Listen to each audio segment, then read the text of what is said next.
Hi అండి. ఇప్పుడే ఘోర విషాదం. రోజా రాజీనామా అండి. పూర్తి వివరాలు వీడియోలో తెలుసుకుందాం. వీడియో ఎక్కడైనా స్కిప్ చేయకుండా ఎండ్ వరకు చూడండి. అప్పుడే పూర్తి ఇన్ఫర్మేషన్ అర్థమవుతుంది. వీడియోకి ఒక లైక్ చేయండి. ఇక విషయానికి వచ్చినట్లయితే నోరు మంచిదైతే ఊరు మంచిదవుతుంది అని ఊరికే అనలేదు మన పెద్దలు. అందుకే నోటిని అదుపులో పెట్టుకోవాలి. దేవుడు నోరు ఇచ్చారని ఏది పడితే అది మాట్లాడకూడదు అని చెప్తున్నారు. సో ఎంత తక్కువ మాట్లాడితే అంత విలువ. అలా కాకుండా నోరుంది కదా అని ఎలా పడితే అలా మాట్లాడితే దాని పర్యవసానం భవిష్యత్తులో ఖచ్చితంగా అనుభవించాల్సి వస్తుంది అనే దానికి మాజీ మంత్రి ఆర్కే రోజా నిదర్శనంగా నిలుస్తుంది. జనాలు తమకు మంచి చేస్తారని నమ్మిన రోజా నమ్మి ఆమె ఓట్లు వేసి గెలిపిస్తే ఆమె జగనన్న అంటూ జగన్కు భజన చేయడానికి అధికారం ఇచ్చినట్టు వ్యవహరించింది. సో సరే పార్టీ అధినేత కాబట్టి భజన చేసుకోవచ్చు, తప్పు లేదనుకుందాం. అక్రమాలకు అవినీతికి బ్రాండ్ అంబాసిడర్గా రోజా మారిందని చెప్తున్నారు. రాష్ట్రంలో రోడ్లు బాగలేక జనాలు ఇబ్బందులు పడుతూ ఉంటే ఆవిడ మాత్రం బెంజ్ కారులో నీళ్లు తాగినంత ఈజీగా కారు కొనిస్తోంది అని చెప్పేసి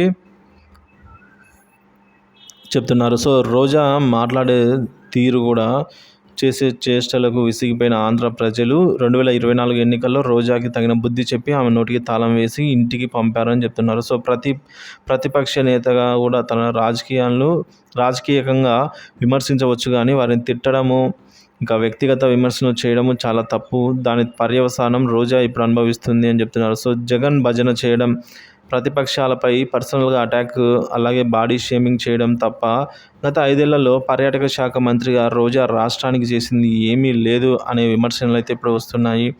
రాజ్యాంగబద్ధ పదవిలో ఉన్న విషయాన్ని మర్చిపోయి సాటి మహిళే అసహించుకునేలా రోజా మాట్లాడింది అనడంలో ఎలాంటి అతిశయోక్తి లేదని చెప్తున్నారు.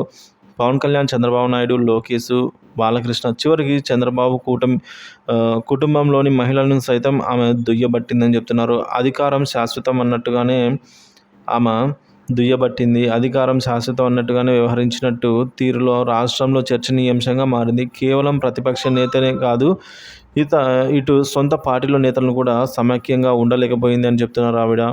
దీంతో 2024 ఎన్నికల్లో ఆమెకు టికెట్ ఇవ్వొద్దని, ఇచ్చినా ఆమె గెలవదని సొంత పార్టీ నేతలే జగన్మోహన్ రెడ్డిని కోరడం విశేషం.